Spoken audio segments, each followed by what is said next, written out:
Jammu Srinagar national highway का bypass, इस bypass road के ऊपर 32 के करीब कमर्शियल एस्टैब्लिशमेंट्स को 21 फरवरी 2021 को इन कमर्शियल एस्टैब्लिशमेंट्स को बंद किया गया था। 21 फरवरी 2021 को इन कमर्शियल एस्टैब्लिशमेंट्स को बंद करने के बाद 25 तारीख को पहला नोटिस जो है वो जम्मू म्यूनसिपल कॉरपोरेशन ने यहाँ पर लगाया। अब आप देख सकते हैं कि इस नोटिस पे डेट है 25 फरवरी 2021 की, और इस नोटिस में ये बताया गया मालिक को कि आपने section 328 Jammu municipal corporation act 2000 की वायलेशन की हुई है। इसमें आप साफ तौर पर देख सकते हैं, साफ तौर पर ये कहा गया है कि एनफोर्समेंट इंस्पेक्टर जो आपके एरिया के हैं उन्होंने ये कहा है कि आपने रेस्टोरेंट एक यहाँ पे खोला है जिसका नाम है Gulzar tea stall and top tent house, ground floor पर सिद्रा नेशनल हाईवे के ऊपर।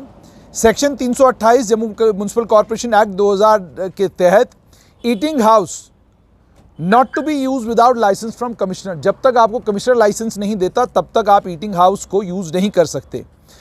ये भी साथ में बताया गया कि कोई भी आदमी जब तक उसे कमिश्नर लाइसेंस नहीं देता eating house, lodging house, hotel, boarding house, tea shop, coffee house, cafe, restaurant, refreshment room या कोई भी ऐसी जगह जहां पर पब्लिक आती हो खाना खाने के लिए, चाय पीने के लिए, खाना बेचने के लिए या खाना बनाने के लिए, वहां पर तब तक नहीं आ सकती जब तक आप कमिश्नर से बाज़ाब्ता तौर पर लाइसेंस नहीं लेते।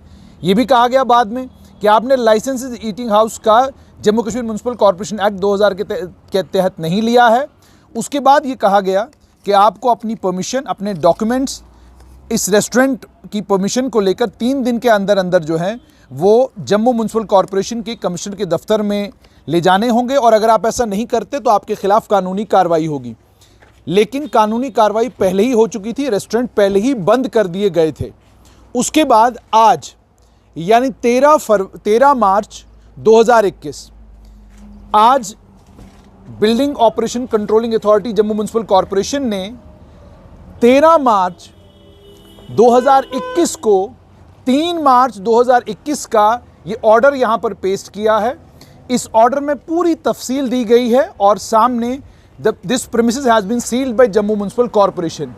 ये दुकान 21 फरवरी से बंद है, और 21 फरवरी से ये दुकान जब बंद थी तो आपने देखा कि उस ऑर्डर के तहत बंद थी। और आज जो किया गया है वो मैं आपको दिखा रहा हूं, ये नोटिस यहां पर पेश किया गया है। इसी तरह के नोटिस जो बाकी यहां रेस्टोरेंट्स हैं उन रेस्टोरेंट्स के बाहर भी लगाने के लिए जम्मू म्यूनसिपल कॉरपोरेशन की टीम, डिस्ट्रिक्ट एडमिनिस्ट्रेशन की टीम रेस्टोरेंट्स के पास गई थी, लेकिन उन्होंने वहां पर लगाने नहीं दिया। और उन्हें अब सोमवार तक का टाइम दिया गया है कि आप अपने डॉक्यूमेंट्स जो हैं डिप्टी कमिश्नर के दफ्तर में और जम्मू म्यूनसिपल कॉरपोरेशन में आप अपने डॉक्यूमेंट्स पेश की। अब सवाल यहाँ पर ये कि 2 जगह पर डॉक्यूमेंट्स पेश करने के लिए क्यों कहा गया है? वजह यह है, इस चिट्ठी के मुताबिक ये जो बिल्डिंग ऑपरेशन कंट्रोलिंग अथॉरिटी ने गुलजार मोहम्मद, सनाफ इसाक मोहम्मद को चिट्ठी निकाली है, उसमें यह कहा गया है कि आप, वही एनफोर्समेंट इंस्पेक्टर ने हमें यह कहा कि आपने ईटिंग हाउस खोला हुआ है।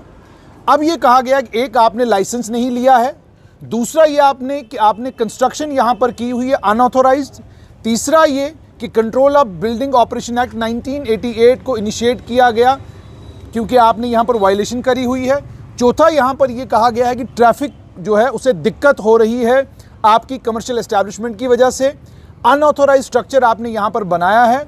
उसके बाद एडमिनिस्ट्रेटिव डिपार्टमेंट ने एक ऑर्डर नंबर दिया गया HUD/JMC/31/2020 डेटेड 8/5/2020। उस ऑर्डर के तहत ये डायरेक्शंस दी हैं कि अगर बिल्डिंग्स कम्प्लेक्सेस जो खुले हैं जहाँ एंट्री एग्जिट जो है इसकी सील नहीं की जा सकती है, सीलिंग जो है वो इशू की जाएगी और ऑर्डर की कॉपीज़ जो हैं वो वायलेटर को दी जाएंगी, कंसर्न थाने को दी जाएंगी, एरिया इंचार्ज जो एनफोर्समेंट विंग का होगा उसको दी जाएंगी। और उसके बाद सबसे इंपॉर्टेंट पोर्शन इसका आता है जिसमें यह कहा गया है कि DCJ SKO/इलीगल एनक्रोचमेंट सिद्रा/2020-21 3332-37 डेटेड 21 फरवरी 2021।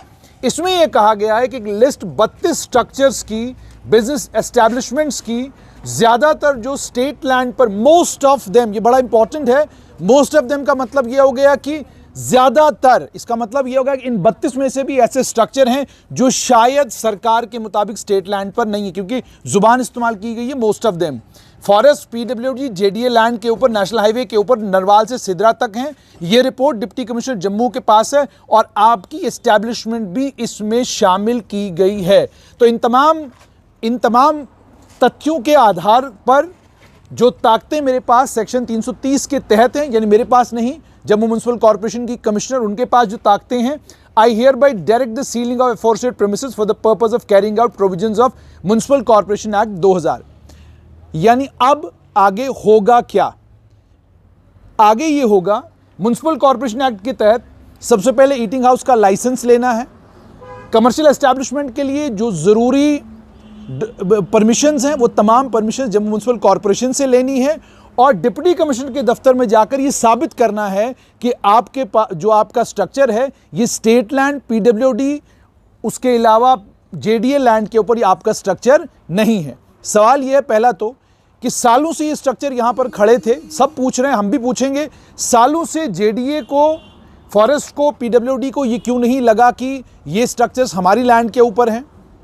और 5 अगस्त 2019 के बाद अब 2 साल लगभग होने को आ रहे हैं।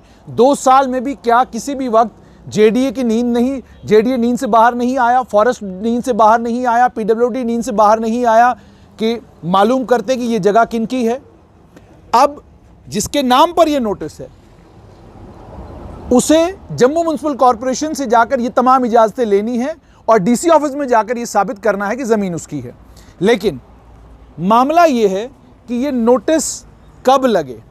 अगर 21 तारीख को ये दुकान बंद कराई गई है तो नोटिस 21 को लगना चाहिए था, नोटिस 25 को लगा और उसके बाद 25 तारीख को जो नोटिस लगा है उसके बाद ये दूसरा डिटेल्ड नोटिस जो यहाँ पर लगाया गया है, ये ऑर्डर 3 तारीख इसके ऊपर डेट लिखी गई है, जबकि ये ऑर्डर 13 तारीख को सर्व किया गया है।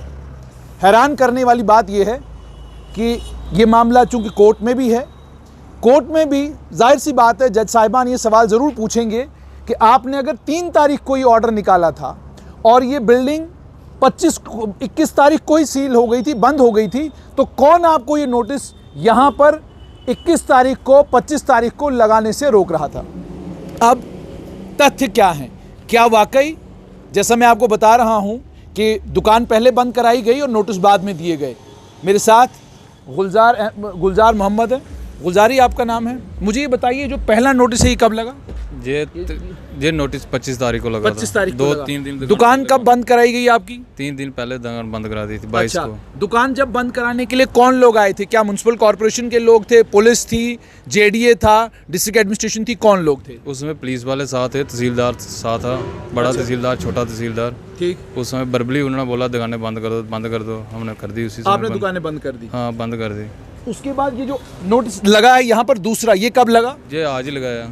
क्या डेट है, क्या तारीख है आज? 13 तारीख है, 13 मार्च 2021, आज के दिन लगा है ये। हाँ हाँ।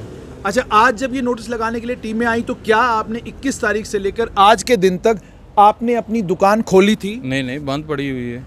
बिल्कुल नहीं खोली बिल्कुल आपने? नहीं खोली। यानी आपको जब ये नोटिस यहाँ पर लगाया गया उसके बाद लगातार आपने अपनी दुकान बंद रखी? उसके बाद लगातार दुकान बंद रखी। हम दुकान के आगे पीछे घूमते रहते हैं पूरी रात, क्योंकि कहीं से कोई चोर चोरी नहीं कर जाए। क्योंकि टीन के शेड बने हुए हैं, टीन के शटर हैं जी, कहीं से भी बंदा जोर से निकाल अच्छा, मुझे बताइए कि आप डीसी ऑफिस में गए डिप्टी कमिश्नर के पास उनको ये बताने के लिए कि आपके पास जिस जगह पर आपने ये दुकान अपनी बनाई है इसके तमाम कागजात हैं? ना, कागजात तो हैं। म्युनिसिपल कमेटी में गए थे, उधर एप्लीकेशन दी है, एप्लीकेशन मार्क हुई है, आगे मार्क करके उन्होंने आगे जेडीए पटवारी और दूसरे पटवारी को आगे मार्क की है कि इसका देखो क्या है क्या नहीं। अब आज डीसी मैडम के पास जाना था, मगर उससे पहले इन्होंने सीज का वाला ये लगा दिया। इन्होंने बोला 2 दिन मंडे तक टाइम है, मंडे को अपने डॉक्यूमेंट लेके डीसी दफ्तर में आ जाओ। लेकिन सील करने के बाद यहाँ तो कहीं नहीं लिखा है कि आपके पास 2 दिन का समय है। समय की तो कोई बात ही नहीं है। समय सीमा बर्बली आए, बोला सोमवार को आ जाना, मंडे को डीसी मैडम से बात कर लेना उधर बैठ के। क्या बात कर लेना? डॉक्यूमेंट अपने शो करा दो लाके, जो भी डॉक्यूमेंट है। डॉक्यूमेंट तो आपको खुद कह रहे हैं कि आपके पास ईटिंग का लाइसेंस नहीं है। क्या आपके पास होटल चलाने का लाइसेंस है? हाँ, टी स्टॉल ही है, टी स्टॉल का लाइसेंस है। अच्छा, आपने बनाया हुआ है? कहाँ से बनवाया था वो लाइसेंस? ये तो इधर उस समय म्यूनसिपल कमेटी तो थी नहीं, हाँ फूड एंड सप्लाई का था। हाँ। उसमें फूड एंड सप्लाई से तब से फीस भर रहे हैं 95, ये 2010 से भर रहे हैं। हाँ तो पहले तो 95 से दुकान करते आए, उस समय तो पता नहीं था, किसी ने बोला होगा लाइसेंस बना दो, पहले लाइसेंस बनवाया, ठीक। उसके बाद लाइसेंस साथ में। अभी भी लाइसेंस की डेट है हाँ 3 साल की, अभी न्यू कराया 2019 में। अच्छा हाँ हाँ अच्छा, रिन्यू कराया आपने हाँ, 2019 में। 19 में। मुझे अब एक चीज़ और बताइएगा, जैसे आपने कहा कि आपने ये रिन्यू कराया था, और मैं देख रहा हूँ कि इस तरफ जो दुकानें हैं वो किराए पर दी गई हैं। ये जो लैंड, जिस लैंड की बात मैं कर रहा हूँ, इसके डॉक्यूमेंट अब आपने डिप्टी कमिश्नर के दफ्तर में दिखाने हैं, क्योंकि यहाँ लिखा हुआ है कि आपको डीसी के दफ्तर में जाकर ये कागजात दिखाने हैं। आपको कागजात भी दिखा देते हैं जो नहीं, हमारे पास आपने इस मुझे समय- कागजात नहीं दिखाने, कागजात आपने डिप्टी कमिश्नर जम्मू को दिखाने हैं, क्योंकि सवाल उन्होंने आपसे पूछा, हमने सवाल आपसे नहीं पूछा। हम सिर्फ आपसे ये पूछ रहे हैं कि जो नोटिस आपको दिया गया है, 3 तारीख की डेट है इसमें, ये लगा कब? हमने सिर्फ इतना आपसे, ये आज ही लगा। आज ही लगा। तो आपने साफ तौर पर सुन लिया, 3 तारीख का नोटिस 13 तारीख को लगता है। ये सारे स्ट्रक्चर 21 तारीख को सील किए जाते हैं। 21 तारीख को सील करने के बाद 4 दिन के बाद 25 तारीख को एक नोटिस लगाया जाता है। सवाल ये है, एक तरफ ये भी कहा जा रहा है कि कई स्ट्रक्चर्स को लेकर लोग कोर्ट में गए हैं, कोर्ट ने कोई स्टे भी दिया है। सवाल ये है, यदि प्रशासन के पास इन तमाम स्ट्रक्चर्स को लेकर एडुकेट प्रूफ है, तो जाहिर सी बात है प्रशासन को इन तमाम लोगों को एक मौका देना चाहिए, ताकि ये अपनी बात प्रशासन के सामने रख सकें, ये अपने डॉक्यूमेंट सारे के सारे प्रशासन के सामने पेश कर सकें। और आपको अगर ठीक तरीके से याद होगा, डिप्टी कमिश्नर जम्मू के दफ्तर ने एक एक्सरसाइज की थी, जिस एक्सरसाइज में डिप्टी कमिश्नर जम्मू के दफ्तर ने इलीगल एंट्रीज रेवेन्यू रिकॉर्ड से डिलीट की थी। अगर आपने आज से लगभग 1 साल पहले तमाम इलीगल एंट्रीज रिकॉर्ड से डिलीट की थी, तो ये एंट्रीज आपको कैसे भूल गई? तब आपको ये सारे स्ट्रक्चर्स क्यों नहीं याद आए? और अगर ये डिलीट हो चुका है आपके रिकॉर्ड से, तो कार्रवाई आज क्यों हो रही है? ये आज से लगभग साल पहले क्यों नहीं हुई, जिस समय आप ये एंट्रीज डिलीट कर रहे थे? दूसरी चीज़, जम्मू म्युनिसिपल कॉरपोरेशन की हुदूद में आने के बाद बिल्डिंग ऑपरेशन की बात करें या संविधान की या कानून की बात करें, तो कानून में भी आप मौका देते हैं अगले आप जिसका भी बिजनेस एंटरप्राइज है उसको पूरा मौका देते हैं कि वो अपनी बात आपके सामने रख सके, अपने डॉक्यूमेंट्स पेश कर सके। ये स्ट्रक्चर्स यहाँ पर सालों से हैं, इससे पहले इन तमाम स्ट्रक्चर्स पर कार्रवाई क्यों नहीं हुई? जब फूड सप्लाईज डिपार्टमेंट लाइसेंस दे रहा था, किन बुनियादों पर दे रहा था? और अगर ये सभी इलीगल स्ट्रक्चर्स रेज किए गए हैं, जिन जेडी ऑफिसर्स के टाइम में ये हुआ है, जिन जम्मू म्युनिसिपल कॉरपोरेशन के अफसरों के टाइम में ये हुआ है, जिन फॉरेस्ट और पीडब्ल्यूडी के ऑफिसर्स के टाइम में ये स्ट्रक्चर्स रेज किए गए हैं, उनके खिलाफ कानूनी कार्रवाई कब करेंगे आप? क्या आपको नहीं लगता कि इन्होंने स्ट्रक्चर रेज किया, इनकी एक गलती है, लेकिन सरकार ने आंखें मूंद के रखी, अपने आंखें लंबे समय तक बंद करके रखी, सरकार की गलती है? क्या उनके खिलाफ कोई कानूनी कार्रवाई होगी? ये वो तमाम सवाल है जिनका जवाब प्रशासन को देना होगा। और प्रशासन को ये भी समझाना होगा कि 3 तारीख को जो नोटिस यहाँ पे लग जाना चाहिए था, क्योंकि ये स्ट्रक्चर बंद थे और इस पूरे जम्मू सिद्रा नेशनल हाईवे के ऊपर किसी भी जगह कहीं पर कोई वायलेंस नहीं हुआ है। सवाल अब ये है कि क्या Jammu municipal corporation, deputy commissioner Jammu और बाकी तमाम जितनी भी टीमें इस पूरे प्रोसेस में, इस पूरी एक्सरसाइज में इन्वॉल्व हैं, क्या इनके पास एडुकेट प्रूफ है? और अगर नहीं, तो फिर ये स्ट्रक्चर्स इतने सालों के बाद आपको याद क्यों आए?